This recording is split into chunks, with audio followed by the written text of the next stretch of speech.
లాలూ ప్రసాద్ ఓ మాట చెప్పిండు. ఓ గాడిద ఉన్నది రజకునికి. ఆ గాడిద మీద ఒక దుప్పటి ఉన్నది, దుప్పటి మీద శ్రీరాముడు బొమ్మ ఉన్నది. అది ఊరిలో ఏ సేను మేయడానికి పోయినా ఎవరేమనేటోళ్ళు కాదు, దాని మీద దేవుడు శ్రీరాముడు కనిపించదు కాబట్టి దండం పెట్టేటోళ్ళు. గాడిద అనుకున్నది, అబ్బా ఈ ఊర్లో అందరు నన్ను చూస్తే భయపడుతురు, నేనంటే భక్తి అందరు దండం పెడుతురు అనుకున్నాను. ఓ రోజు ఇట్లనే దొంగసేను మేయడానికి పోయినప్పుడు ఆ దుప్పటి చెట్టుకు తగిలి అది పోయింది. దాని మీద కప్పిన దుప్పటి లేదు, దేవుడు కనిపించలేదు. పోయి చేనులో పడంగానే గుత్ప తీసుకొని కొడితే దాన్ని నడుము ఇరిగింది. అంటే గాడిద కూడా రాముడిని దుప్పటిగా మార్చుకొని మీద కప్పుకుంటే మన ప్రజలు మంచోళ్ళు కాబట్టి చేను మేసినా కూడా దానికి దండం పెట్టిర్రు. ఇవాళ కూడా బీజేపీ వాళ్ళు రాముడి ముసుగేసుకొని తిరిగినంతకాలం పెట్టిర్రు.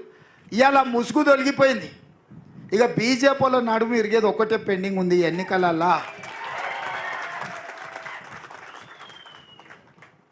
అందుకే మిత్రులారా, మనమందరం అప్రమత్తంగా ఉండాలి. మన పూర్వీకులు మనకిచ్చిన ప్రజాస్వామ్యాన్ని, మనకిచ్చిన రాజ్యాంగాన్ని, మనకిచ్చిన ఎస్సీ ఎస్టీ ఓబీసీ మైనారిటీ రిజర్వేషన్లను కాపాడుకొని ఈ దేశంలో మన భవిష్యత్తు ఉజ్వలంగా ఉండాలి, మనకు రక్షణ కలగాలి అనే అంశం మీదనే ఈ ఎన్నికలకి వెళ్తున్నాం. ఇది స్పష్టంగా ప్రజల దగ్గరికి తీసుకెళ్ళండి.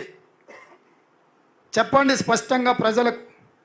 దేవుడు గుడిలో ఉండాలి, భక్తి గుండెల్లో ఉండాలి తప్ప పోలింగ్ బూత్లో రాజకీయ వ్యవహారాలకు దేవుడిని వినియోగించకూడదు అన్న సంగతిని స్పష్టంగా మన మీడియా, సోషల్ మీడియా ద్వారా ప్రజలకు వివరించి 10 సంవత్సరాలు కేసీఆర్, 10 సంవత్సరాలు నరేంద్ర మోడీ, ఒక ఆయన ముఖ్యమంత్రి, ఇంకొక ఆయన ప్రధానమంత్రికి కొనసాగినారు.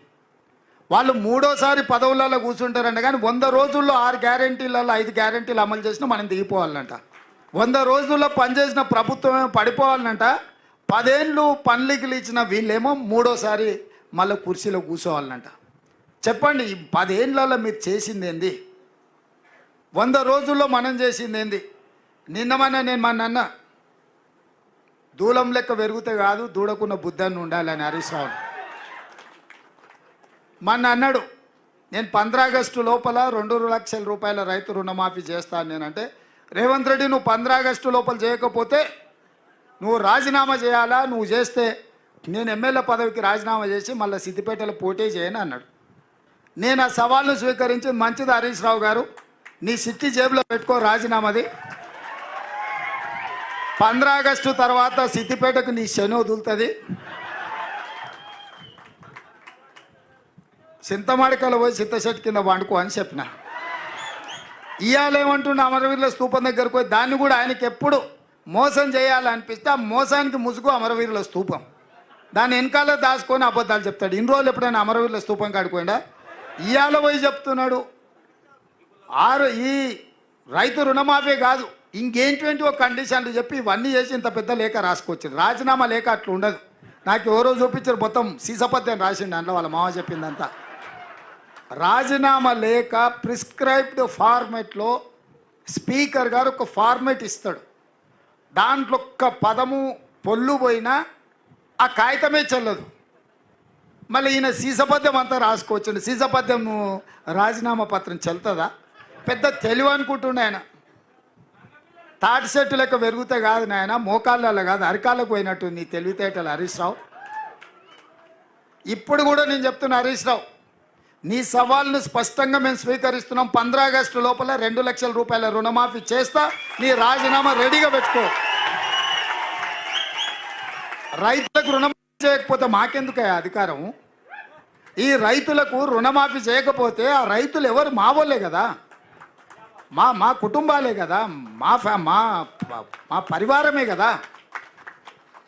వాళ్ళ కోసము అయితే 30,000 40,000 కోట్లు అవుతుంది. కానీ ఏమవుతుంది?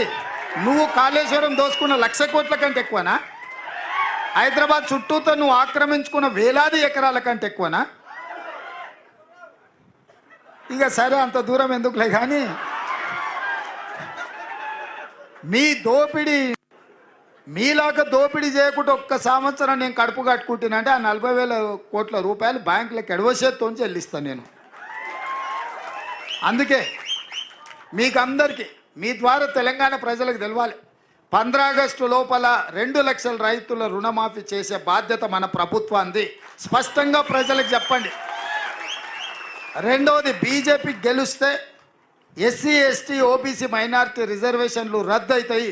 రిజర్వేషన్లు ఉండాలి అంటే కాంగ్రెస్ గెలవాలి, రిజర్వేషన్లు రద్దు కావాలి అంటే బీజేపీకి ఓటు వేయాలనేది, ఈ 2 విషయాలను ప్రజలకు వివరిస్తే మీరు చెప్పిన 14 కాదు 15 సీట్లు కూడా తెలంగాణకు గెలుస్తాయని నాకు సంపూర్ణమైన విశ్వాసం ఉంది. సుమన్ టీవీలో మీ పర్సనల్ అండ్ బిజినెస్ ప్రమోషన్స్ కోసం కింది నెంబర్కి కాంటాక్ట్ చేయండి.